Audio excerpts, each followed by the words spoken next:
আরে জুমার দিন না পাগলের টলা, কে অপরাধী কে অপরাধী নয়, প্রতিটি হত্যাকাণ্ডের তদন্ত করতে আমরা বদ্ধপরিকর। শিক্ষকদের সাথে তো পাশের রুমে আমি বসলাম, কে বলছে আমি যে বসলাম এটা কি সরকারের না?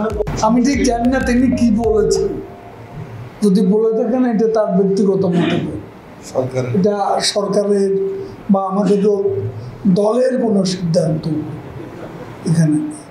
বাংলাদেশ আওয়ামী লীগ কি আলোচনার বিষয়ে অনাগ্রহী হয়ে উঠছে কিনা, আলোচনা করে সমস্যা শিক্ষকদের সাথে তো পাশের রুমে আমি বসলাম না, এটা পরে এটা ইদানি প্রথম থেকে দেখা যাচ্ছিল যে শিক্ষকরা এই ছাত্র আন্দোলনের শুরু থেকে যেদিন থেকে 28 তারিখের আগ দিয়ে আমরা যখন শিক্ষকদের আন্দোলন কভার করছিলাম, শিক্ষকদের ঢাকা ইউনিভার্সিটিতে কিংবা ছাত্ররা বারবার বলছিলেন যে আলোচনায় বসুক, আমাদের সাথে কেউ নির্বাহী বিভাগের শিক্ষকরা বলছেন যে আমাদের সাথে কেউ আলোচনা করছেন না কেন। বাংলাদেশ আওয়ামী লীগ কি আলোচনার পর থেকে সরে আসছে কিনা, কে বলছে? শিক্ষকদের দাবি, শিক্ষকরা কিংবা ছাত্র।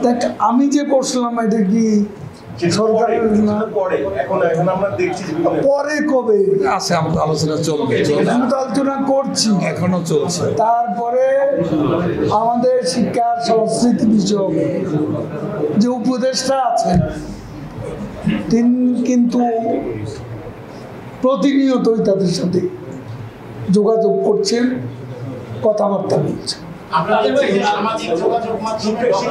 শিক্ষার্থীরা এখন ক্লাসে ফিরে যাবেন, কিন্তু ইউনিভার্সিটি কিন্তু বন্ধ। এই অবস্থায় শিক্ষার্থীরা ক্লাসে ফিরে যাবেন এরকম তো সম্ভাবনা নাই। যখন হয় সম্ভাবনা, যখন খুলবে তখন সেটা দেখা যাবে, আস্তে আস্তে পর্যায়ক্রমে সবই হবে, খুলে দেওয়া।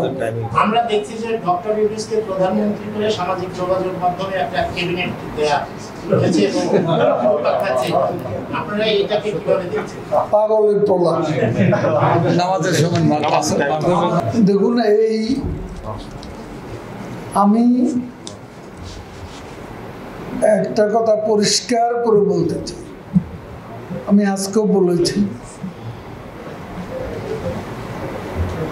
সরকার অলরেডি বিচার বিভাগীয় তদন্ত কমিশন,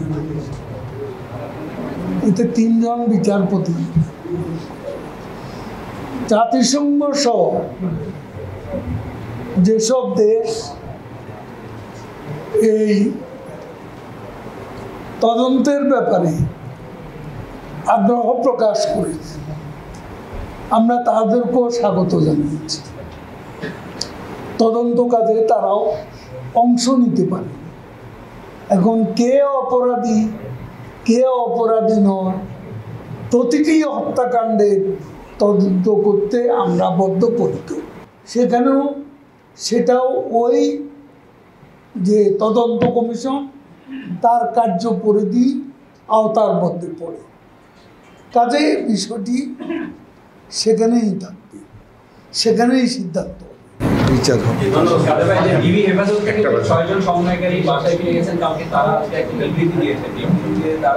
সর্বশেষ যে কথা তাদের যে আন্দোলন চলবে, তো তাদের সাথে আবার আলাপ আলোচনা বা এই বিষয়ে আপনারা কোনো উদ্যোগ নেবেন কিনা, এই বিষয় থেকে আরে জুমার দিন না আমাদের আলোচনা আছে। হ্যাঁ, তারা আজকেও যে বিবৃতি দিয়েছেন তাতে তারা বলেছেন যে 6 জন ডিবি হেফাজতে ছিলেন, যে আন্দোলন চলবে, এই বিষয়ে তাদের সাথে আপনারা কোনো আলাপ আলোচনা বা কোনো উদ্যোগ নিলেন কিনা?